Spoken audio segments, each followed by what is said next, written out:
Hi, I'm JJ. Welcome or welcome back.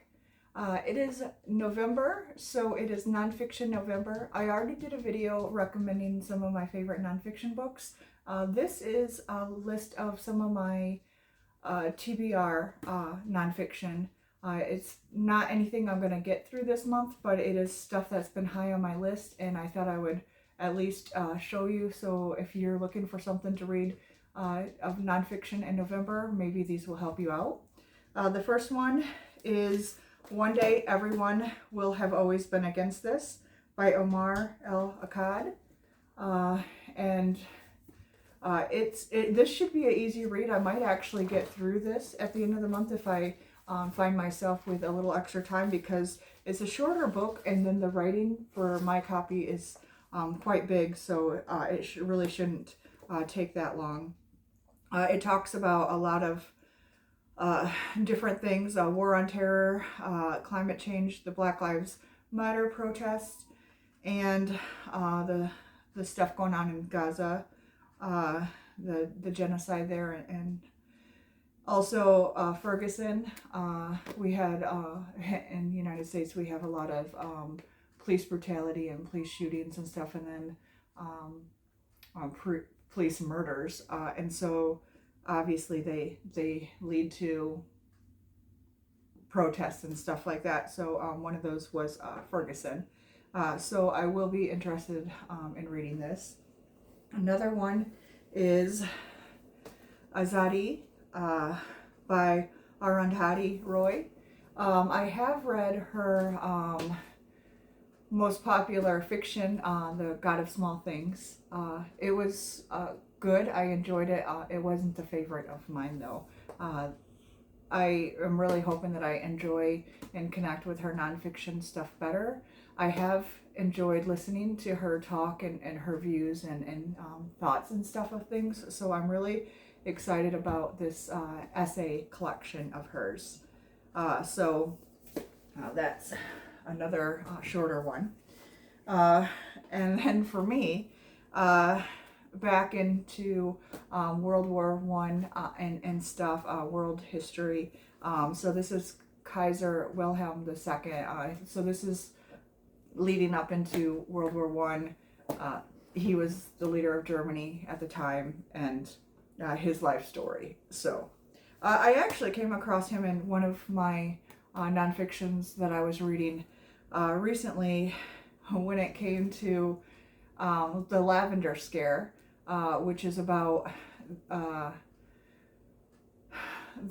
basically like the Red Scare, when they were trying to round up all the communists in the United States and prosecute them, try to get them for being non-American, being spies, untrustworthy, and they did the same thing for people who were gay and lesbians, anything non-straight. And Wilhelm was mentioned because of his apparently relationship with a man, and they were saying that it was very un-American, and they didn't want our citizens to be like him. And also he, what Germany ended up doing to a lot of the queer people there. So this will be interesting just to see.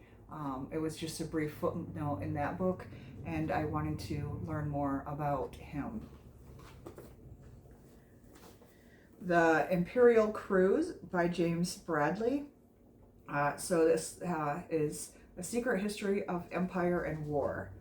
And I have been trying to read about some of the different presidents. And so this one is Teddy Roosevelt is featured in here. And another one that I have that he's featured in is River of Doubt. So his travel down the Amazon River in Brazil. So he's featured in here, but it's more, the American Empire and our involvement in the early 1900s, and different ways that we're affected by imperialism and the way that we're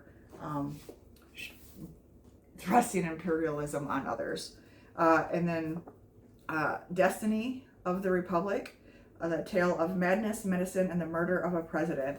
So this is about the assassination and the life of our United States President, Andrew Garfield. He was only briefly president for a few months before he was assassinated.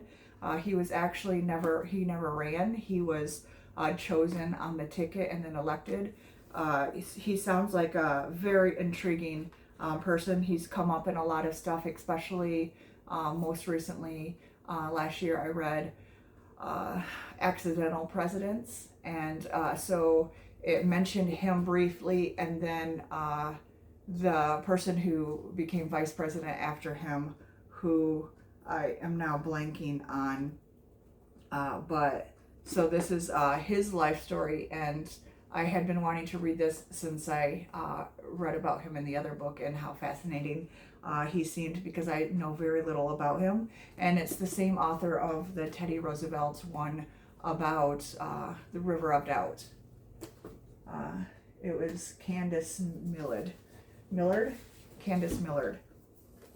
This one was actually recommended or spoken about on Saracen Salute channel, and it's the soccer war. So this is soccer, football for anyone who's non-American, in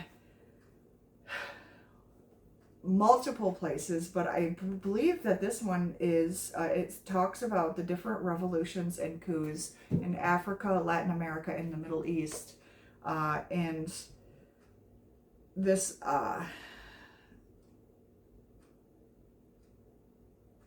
I really don't know much about this, and I've always been fascinated. I have a similar book that's been on my list, but I actually wrapped it up for my blind date with a book show series that I've been doing, and I haven't unwrapped it yet. But that was about cricket and cricket and politics and world politics and stuff. So I'm a very huge soccer fan, primarily women's soccer. So I don't know a whole lot about men's soccer, and I would like to learn more about that. I have a couple of other books. There's Dr. Socrates, and that's about, I believe he was an Argentinian soccer player, and then the different geopolitics and stuff there at the time. And I love including sports in my reading, especially with my world history knowledge and stuff, because it's easy benchmark to understand, because I understand sports and I understand games, and just to learn the politics and stuff that are going on behind the scenes absolutely fascinates me. So I was excited when Saracen Salute mentioned that on his channel. And then the other one is personally something I'm really excited about, Dinner with for Vampires. And so I grew up talking about sports. I grew up loving the show One Tree Hill, and it's about basketball, and it's a teenage drama type of thing. And one of the stars, while she was filming, was actually involved in trying to get out of a cult. And this is her memoir. Cults terrify and fascinate me, and I'm already invested in this person, because I followed her for years on one of my favorite TV shows. So I have been wanting to read this, and I hope to get to it soon. So those are mine. If you've read any of them, please let me know what you think. Please let me know what some of the books that are nonfiction on your TBR that you're most looking forward to. And in the meantime, happy reading, and enjoy Nonfiction November. Thank you, and have a great day.